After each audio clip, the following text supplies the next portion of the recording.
I wasn't trying to insult him. That's what I keep telling people when they look at me with disgust and judgment in their eyes.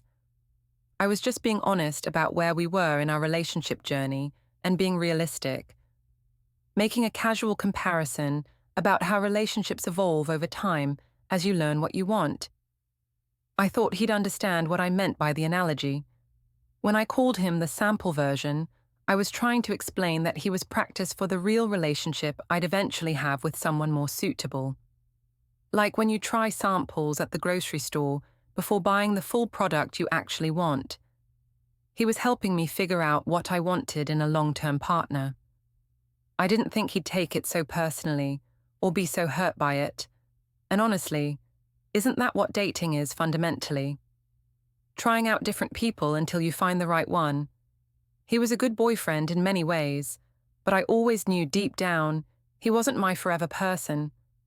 I was just being realistic about that fact.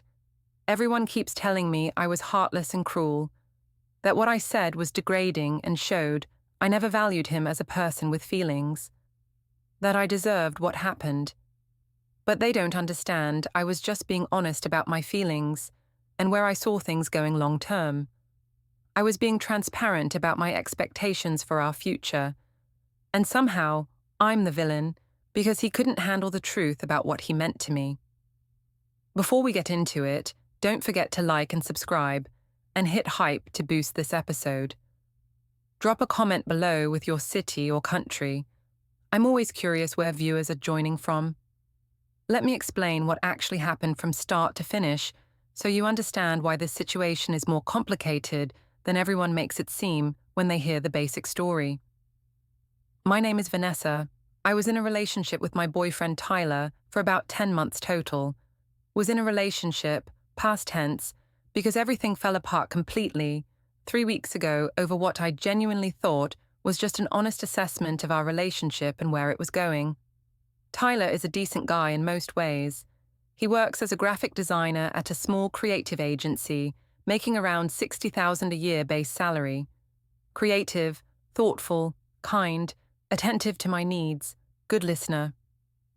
We had what I thought was a good relationship for what it was supposed to be. Dating seriously, spending most nights together at his place or mine, meeting each other's friends and family members, doing normal couple things like any relationship. But Tyler was never my ideal partner, long-term. He wasn't ambitious enough for my long-term goals and plans. He didn't make enough money for the lifestyle I wanted, eventually when I got married. He was a bit too laid back and easygoing when I needed someone more driven and motivated and career-focused.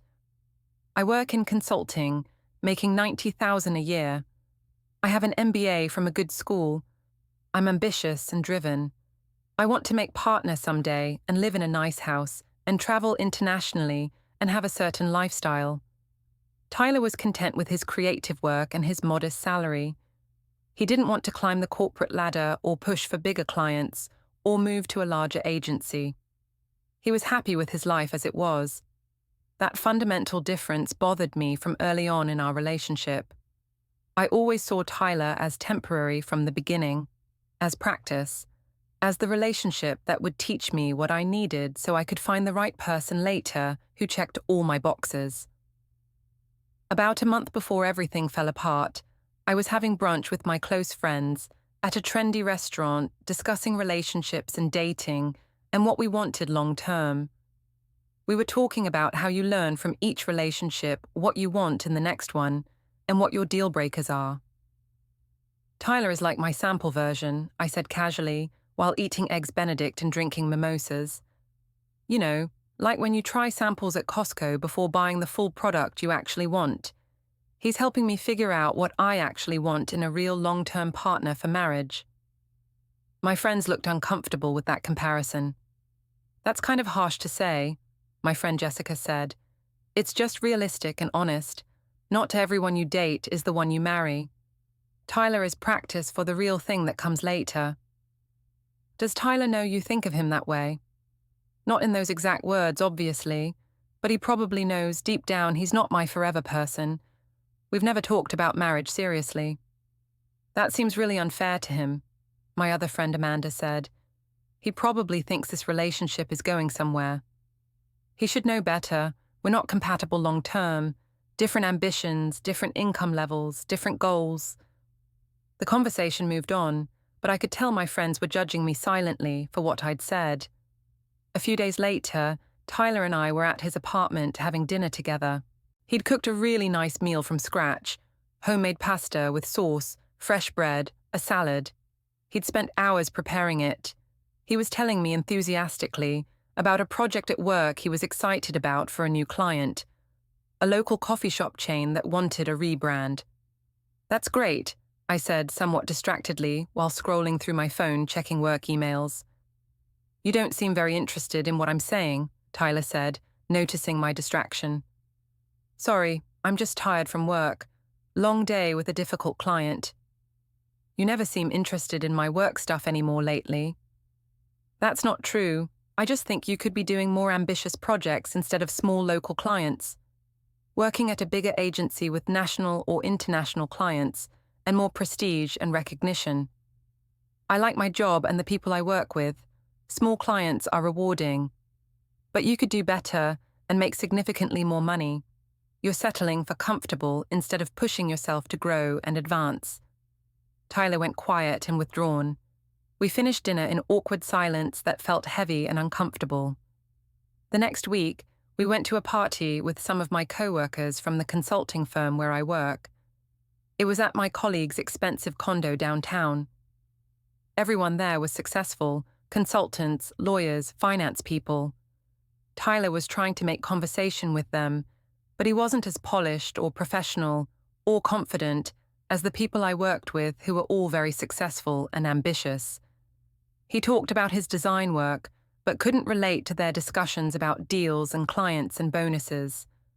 After the party, in the car driving home, I said, "You need to work on your networking skills and professional presence." "What do you mean?" "You were awkward with my co-workers. You need to be more confident and assertive when talking to successful, ambitious people. You seemed intimidated by them and out of your depth." I was just being myself and trying to be friendly and make conversation. That's the problem. You need to present yourself better if you want to succeed in your career and move up to better opportunities.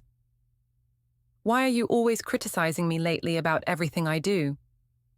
"I'm trying to help you improve and be better and reach your potential. You could be so much more successful if you just pushed yourself." "It doesn't feel like help. It feels like you're constantly disappointed in who I am as a person." "I'm just being honest about areas where you could grow and develop professionally." But Tyler seemed hurt by my feedback. He was quiet the rest of the drive home and didn't want to stay over at my place. Over the next few weeks, I kept making comments about his job, his income, his ambitions, his professional presentation. "You should ask for a raise," I'd say. "You're underpaid." "You should look at bigger agencies," I'd suggest. "You're limiting yourself." "You should take some online courses in business," I'd recommend. "Designers need business skills too." Tyler would just nod and not respond much. He seemed to be withdrawing from me emotionally. Then, 2 weeks ago, we were having dinner at a nice restaurant downtown. Tyler seemed nervous about something and kept fidgeting with his napkin.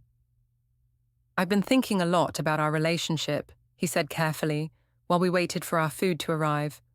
"Okay. What about it?" "About where we're going and what we mean to each other long term." "What about it specifically?" "I really care about you deeply. I love you. I think we could have a real future together if we both commit to building something meaningful." I felt panic rising in my chest.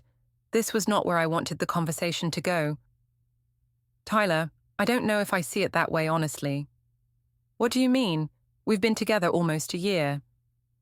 "I mean, you're great in many ways, but I don't know if you're my long-term person for marriage and building a life." "Why not? What's missing?" I decided to be completely honest with him. "You're more like the sample version, like when you try a free sample at the store before buying the full product you actually want. You're helping me figure out what I want in a real relationship, but you're not the final version I'm looking for long-term." Tyler stared at me across the table, like I'd physically slapped him in the face. His expression was shocked and hurt. The sample version? Yeah, like practice for the real thing. You're teaching me what I need in a partner so I can find the right person eventually who fits better with my goals. So I'm just practice to you, not a real relationship worth investing in. Well, it's real right now in the moment, but it's not permanent or leading to marriage. You know what I mean? I thought we were building something together that could last and grow. We are building something, but temporarily, until I find someone more aligned with my long-term goals and ambitions and lifestyle plans. Someone who makes more money, someone more ambitious and driven and successful. Someone who fits better with where I want to go in life and the lifestyle I want to have. Someone at my level professionally and financially. Tyler's face was devastated and hurt. He looked like he might cry. I can't believe you just said that to me. I'm being honest. Isn't honesty important in relationships? There's honesty and there's cruelty. What you just said is unbelievably cruel. I'm just being realistic about our compatibility long-term for marriage and building a life together. Tyler stood up from the table abruptly, nearly knocking over his wine glass. I need to leave right now. We haven't finished dinner or dessert yet. I can't sit here listening to you tell me I'm just practice, that I'm not good enough for your real life. He left the restaurant without looking back. I paid the bill, confused about why he was so upset about me being honest with him. Tyler didn't respond to any of my texts or calls that night. I sent him several messages trying to explain what I meant. I didn't mean to hurt you. I was just being honest about where I see us going. Can we talk about this like adults? You're overreacting to me being realistic. No responses to any of them. The next day, he sent me a single message. I need some space to think about everything you said. I gave him a few days of space, then went to his apartment unannounced to talk and work things out. I knocked on his door. He opened it looking tired and worn out. We need to discuss what happened at dinner, I said, walking into his apartment without being invited. Come in, I guess, he said flatly without emotion. We sat on his couch in his living room. He looked tired, like he hadn't slept well in days. There were dark circles under his eyes. I think you overreacted at the restaurant, I said, starting the conversation on my terms. I overreacted. You called me the sample version, like I'm a free product you're testing at Costco before buying the real thing you actually want. I was trying to be honest about where I see us going long term. You were being degrading and dehumanizing. You reduced our entire relationship to you shopping for something better while using me as practice in the meantime. That's not what I meant at all. Then what did you mean? Explain it to me clearly so I understand. I meant that you're helping me learn what I want in a partner, but you're not my final choice for marriage. And you think that's less insulting somehow. It's realistic. Most relationships don't last forever. Statistics show that most couples break up. But most people don't tell their partner directly that they're just practice and not the real thing. Most people treat the person they're with basic respect and human dignity. I do respect you. No, you don't. You think I'm beneath you, not successful enough, not ambitious enough, not good enough for your real life and future plans. I never said that directly. You've said it in 100 different ways over the past few months. The constant criticism about my job and career, the comments about my income and ambitions not being enough, telling me I need to be better and do better and improve, and now calling me the sample version like I'm a product you're testing. I didn't know what to say because he was completely right about all of it. I've been thinking a lot since that dinner, Tyler continued calmly, about our relationship and how you actually treat me versus how you claim to care about me. Okay. And what did you conclude? And I realized you're absolutely right about one thing. I am a sample version. See, you understand what I meant. But here's the thing about samples at stores. Once you've tried them and decided you don't want the full product, you return them to where they came from. You don't keep them around taking up space. What are you saying? I'm returning you to the store of available people because you're not right for me at all. Tyler, that's not what I meant. You said I'm practice for your real relationship with someone better and richer. Well, you're practice for mine too. You taught me exactly what I don't want in a partner. Don't say that. Why not? You called me a sample version that's not good enough for you. I'm calling you a defective product that needs to be returned to the manufacturer. That's cruel. It's realistic and honest. Isn't that what you value above everything? Honesty and realism above feelings? I started crying because it hurt, hearing it directed at me. I didn't mean to hurt you. But you did. Deeply. You made me feel worthless and disposable. Like I was just a placeholder until someone richer and more successful came along. You're not worthless. Then why did you call me the sample version? Why did you tell me I'm just practice and not the real thing you want? Because I was being honest about my feelings. Honest can still be cruel. And what you said was both honest and deliberately cruel. Can we work through this together? I'll be more careful about my words. No, because I don't want to be with someone who sees me as temporary and disposable, who's constantly judging whether I'm good enough, who's shopping for someone better while pretending to be committed to me. I wasn't actively shopping around, weren't you? Every criticism of my job, every comment about my income not being enough, every time you compared me to your successful co-workers, you were measuring me against some ideal partner you have in mind who I'll never be. He was right again, and I knew it deep down. I want you to leave my apartment, Tyler said firmly. I want you to go back to the store of single people and find someone who's the full version you're looking for.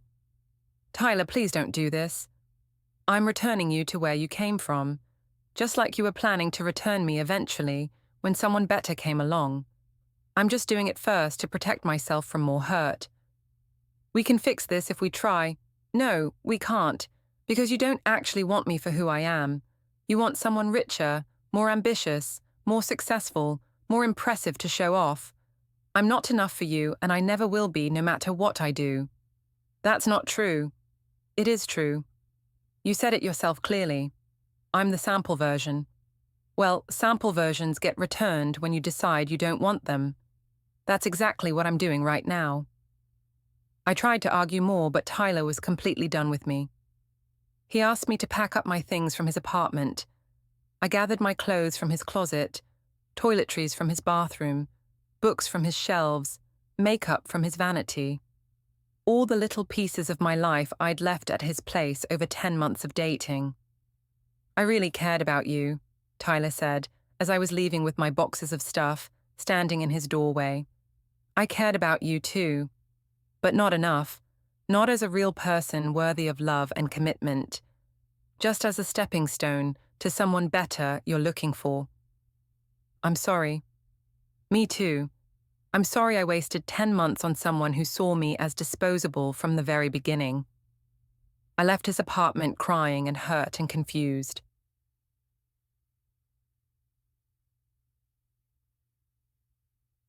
That was 3 weeks ago. I tried to reach out to Tyler multiple times over the following days and weeks.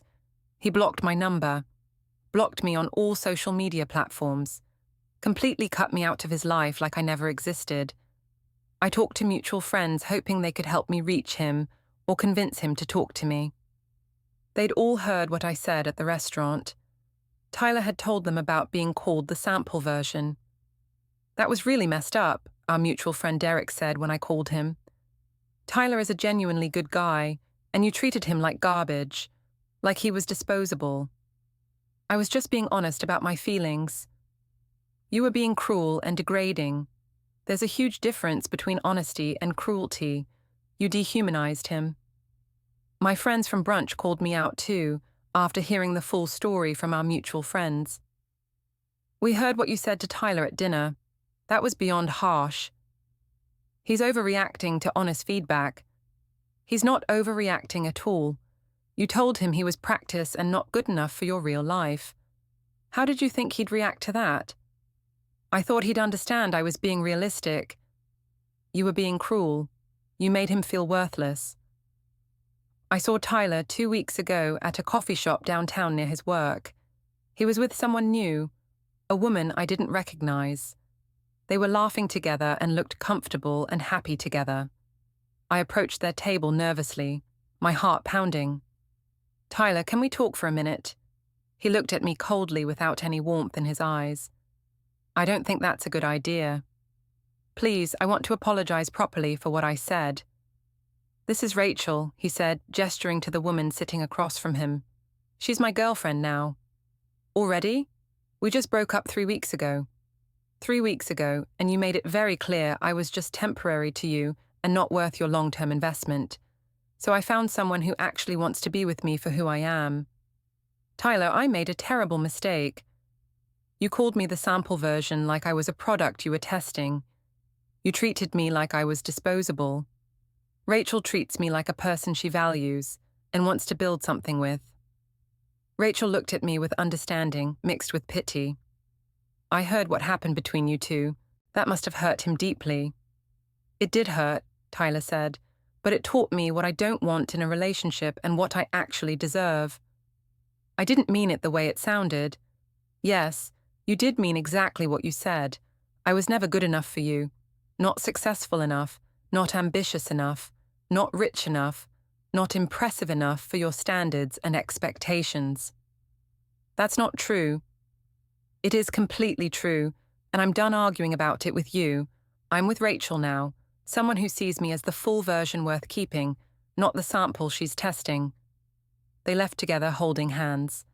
I stood there feeling sick to my stomach watching them walk away. My therapist has been asking me hard, probing questions every session. "Why did you call Tyler the sample version?" "Because he wasn't my long-term person for marriage." "But why tell him that directly? Why reduce him to a product you were testing?" "I was being honest about my feelings." "Or were you being cruel because you felt superior to him financially and professionally?" I don't want to admit she might be right about that. "It sounds like you never truly valued Tyler as a person with feelings and worth," my therapist says. "You valued what he could teach you, what he could provide as practice for a better relationship with someone you deemed more worthy of your time." "I did care about him." "Did you? Or did you care about what he could do for you and teach you about what you want in your next relationship?" She's right. I used Tyler. I saw him as a means to an end, as practice for the real thing with someone better and more successful. And now, he's with someone who values him for who he is, without comparing him to some impossible ideal. My mum called after hearing what happened through family members. "You told Tyler he was just practice for something better." "I was being realistic about our compatibility long term." "That's not realistic. That's degrading and dehumanizing. You made him feel worthless." "I didn't mean to hurt him." "But you did hurt him deeply. And now you're alone, and he's happily with someone else who appreciates him." Even my mother thinks I was completely wrong and cruel. I keep replaying the conversation at the restaurant over and over in my head. If I could go back in time, I'd never say those words. I'd appreciate what I had instead of constantly shopping for something better. But I can't go back. I can only watch Tyler be happy with Rachel while I'm alone with my painful lesson. My friends avoid talking to me about relationships now. They think I'm shallow and cruel and heartless. "You need to work on valuing people for who they are," Jessica said bluntly when we had coffee. "Not for what they can provide or teach you or how they measure up to your impossible requirements." She's absolutely right. I saw Tyler and Rachel again last week, at a restaurant having dinner together. They looked genuinely happy together, in love, building something real based on mutual respect. I wanted to approach them, but didn't. What would I even say that would matter at this point? Tyler caught my eye across the restaurant. He didn't smile or acknowledge me, just turned back to Rachel and continued their conversation like I didn't exist. I left before they could see me cry in public. I called my boyfriend the sample version. He returned me to the store and found someone who sees him as the final product worth keeping forever. I lost someone who genuinely cared about me because I was too busy shopping for someone better and more impressive. That's my story. That's what I did to someone who loved me. And I only have myself to blame for treating someone I cared about like a disposable product I was testing before buying the real thing I actually wanted. I learned you can't treat people as temporary without becoming temporary to them first. 3 weeks too late to save what I had with Tyler, but learned nonetheless through painful experience. My therapist says I have serious work to do on seeing people as humans with inherent value, not as resources to use for personal growth and development. You treated Tyler as a tool for your development, she says, not as a person worthy of love and respect for who he is fundamentally. She's completely right. I did that. And now I'm alone because of my cruelty and superiority complex. Tyler is building something real with Rachel, something based on mutual respect where she values him for who he is, not for what he can teach her about what she really wants. I'm still shopping around, still looking, still trying to find someone who meets all my requirements and checks all my boxes. But I learned that while I'm shopping for the perfect person, I'm forgetting to be the kind of person worth choosing and keeping. I called my boyfriend the sample version. He returned me to the store like defective merchandise. And now I understand that the cruelest thing you can do to someone who loves you is tell them they're just practice for someone better you'll find later. That's my lesson learned. 3 weeks too late to save my relationship, but learned completely and painfully. I wonder sometimes if I'll ever find someone who meets my standards, or if my standards are impossible and will keep me alone forever. Tyler seems happy with Rachel.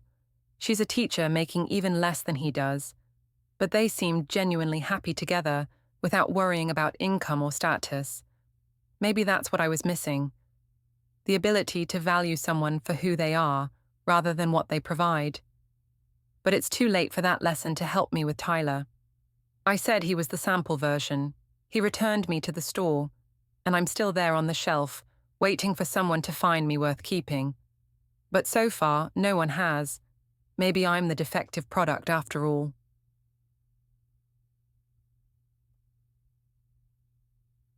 Living without Tyler, these past 3 weeks has forced me to confront truths about myself I'd been avoiding. My apartment feels empty in ways that have nothing to do with his physical absence. It's the emptiness of realizing I never truly valued what I had while I had it. I scroll through old photos on my phone sometimes late at night when I can't sleep. Pictures of us at dinners, at concerts, on weekend trips. Tyler always looks so genuinely happy in those photos, looking at me like I was someone special, someone worth his time and attention and love. And I was looking at the camera, or at my phone, or past him at something else, never fully present, never fully appreciating the person right in front of me who was giving me everything he had. There's one photo in particular that haunts me. We're at a farmer's market on a Saturday morning. Tyler is holding up some ridiculous oversized zucchini and laughing. The sun is hitting his face just right. He looks genuinely joyful and carefree. And I'm in the background, blurred, checking my work email on my phone. That photo captures our entire relationship perfectly. Him showing up fully, me somewhere else mentally, always looking for the next thing, the better thing, the thing that would finally be enough. My coworkers have noticed I'm not myself lately. I've been distracted in meetings, missing deadlines, not bringing my usual intensity to client presentations. "Are you okay?" my colleague Sarah asked last week after I completely blanked during a client call. "Just personal stuff," I said vaguely. "Relationship problems. We broke up a few weeks ago. I'm sorry, that's hard. It was my fault," I admitted. I said something really cruel to him, and he ended things immediately. Sarah looked at me curiously but didn't push for details. But later that day, I found myself telling her the whole story over coffee in the break room, about calling Tyler the sample version, about how he'd turned it around and returned me to the store, about seeing him happy with Rachel barely 3 weeks later. "Wow," Sarah said when I finished, I don't even know what to say. "You think I'm awful. I think you treated him really badly, yeah. but I also think you're clearly suffering from it now. So maybe you learned something. I learned I'm capable of being crueler than I thought. You learned that taking someone for granted and treating them as temporary guarantees you'll lose them, Sarah corrected. That's actually an important lesson, even if it came the hard way. She was right, but it didn't make me feel any better. I drove past Tyler's apartment yesterday on my way home from work. Took a detour I didn't need to take just to see his building. His car was in its usual spot in the lot. Lights were on in his apartment. I wondered if Rachel was there, if they were cooking dinner together like Tyler and I used to do, if she was appreciating what she had instead of shopping for something better. I almost texted him, typed out a message. I miss you, I'm sorry for everything, but I deleted it before sending. What would be the point? He's moved on, found someone who sees his value, and I'm still stuck in the same mindset that destroyed us, still mentally comparing people, still looking for someone who checks all my boxes, still thinking in terms of what people can provide rather than who they are. My therapist gave me homework last session. She wants me to write down all of Tyler's positive qualities without reference to his job or income or professional status. Just who he was as a person. I've been staring at the blank page for days, unable to write anything. Because I realize I never actually knew Tyler as a person, separate from how he fit into my life plans. I knew what he did, what he made, how he compared to my ideal partner. But did I know his dreams, his fears? What made him laugh? What made him feel loved? What he wanted from life beyond his design work? I can't answer those questions. After 10 months together, I can't answer basic questions about who Tyler actually was as a human being. Because I never bothered to really know him. I was too busy evaluating him, measuring him, finding him lacking. My sister came over yesterday and found me crying on my couch looking at old photos. "You're still upset about Tyler?" she asked, sitting down next to me. "I ruined something good," I said, and I didn't even realize it was good until it was gone. "You called him a sample version at a restaurant," my sister said bluntly. "You told him to his face he wasn't good enough for your real life. What did you think would happen?" I thought he'd understand I was being honest. There's honest and there's cruel. You chose cruel. I know that now. Do you? Because from what Mum told me, you're already back on dating apps looking for someone who meets your standards. Looking for the upgraded version of Tyler who makes more money. She was right. I had re-downloaded Hinge. Was swiping through profiles, looking for someone in finance or tech or law. Someone who made 6 figures. Someone ambitious and driven. Someone who checked my boxes. I don't know how else to date, I admitted. I don't know how to not have standards and requirements. There's having standards and there's treating human beings like products you're shopping for, my sister said. You need to figure out the difference before you hurt someone else the way you hurt Tyler. After she left, I deleted the dating apps from my phone. Not because I'd learned the lesson she was trying to teach, but because I couldn't face another Tyler. Couldn't face treating another person as temporary while I searched for something better. I ran into Tyler's best friend Marcus at a coffee shop this morning. He saw me and his face hardened immediately. "You have some nerve showing your face around here," Marcus said coldly. "I live in this neighborhood," I said defensively. "I have a right to get coffee." "You destroyed my best friend. You made him feel worthless, and now you're walking around like nothing happened." "I didn't mean to hurt him." "You called him the sample version," Marcus interrupted. "You told him he was practice for someone better. How did you think that wouldn't hurt him?" I was being honest. You were being cruel. There's a difference. Tyler loved you, really loved you, and you treated him like garbage. I cared about him too. No, you didn't. You cared about what he could teach you, what he could provide, how he measured up to your checklist, but you didn't care about him as a person.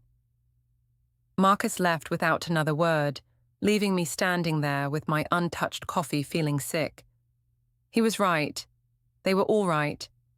I'd treated Tyler terribly, and then expected him to just accept it because I was being honest. I keep thinking about that moment at the restaurant when I said the words, when I called him the sample version, Tyler's face when I said it, the way his eyes changed, the way he just shut down completely. I can't unsee that moment, can't take back those words, can't undo the damage I did to someone who loved me. And the worst part is, I didn't even realize how terrible it was until he turned it back on me. Until he called me defective merchandise being returned to the store. Until I felt what it was like to be reduced to a product someone was testing and rejecting. Only then did I understand what I'd done to him. Only then did I feel the weight of calling someone disposable. Only then did I realize that honesty without compassion is just cruelty with an excuse. I called my boyfriend the sample version. He returned me to the store. And now I understand that when you treat people as temporary, they make sure you don't stick around long enough to hurt them more. That's my story. That's my lesson, learned at the cost of someone who deserved so much better than what I gave him. Tyler taught me that relationships aren't shopping experiences, that people aren't products to evaluate and return when they don't meet specifications, that calling someone temporary makes them realize you should be temporary in their life too. He taught me by refusing to be settled for, by immediately walking away from someone who saw him as less than, by finding someone better within weeks who actually appreciated him. And I'm still here, still alone, still learning lessons that came too late to save what mattered.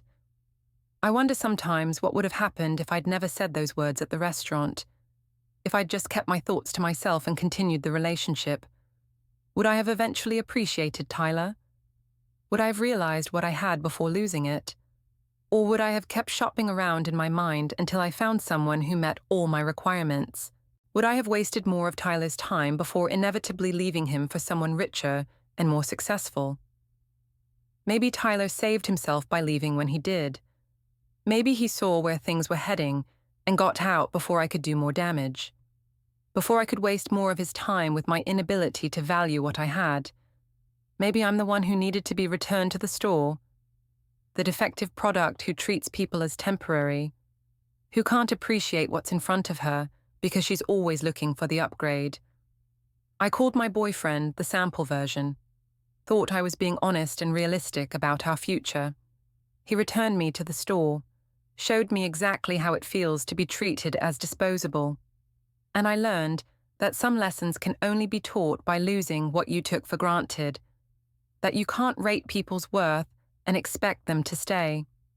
That calling someone temporary guarantees they'll make you temporary first, 3 weeks later, and Tyler is happy with someone new. Someone who sees him as the complete package worth keeping. And I'm still on the shelf at the store he returned me to, waiting for someone to find me worth choosing. But maybe the real lesson is that I need to become the kind of person worth choosing. Not the kind of person who shops for humans, like they're products with return policies. That's where I am now. 3 weeks after losing someone good, finally understanding what I did wrong, finally seeing my cruelty for what it was. Too late to fix things with Tyler, but maybe not too late to fix myself before I hurt someone else the same way. That's my hope anyway. That somewhere in this painful lesson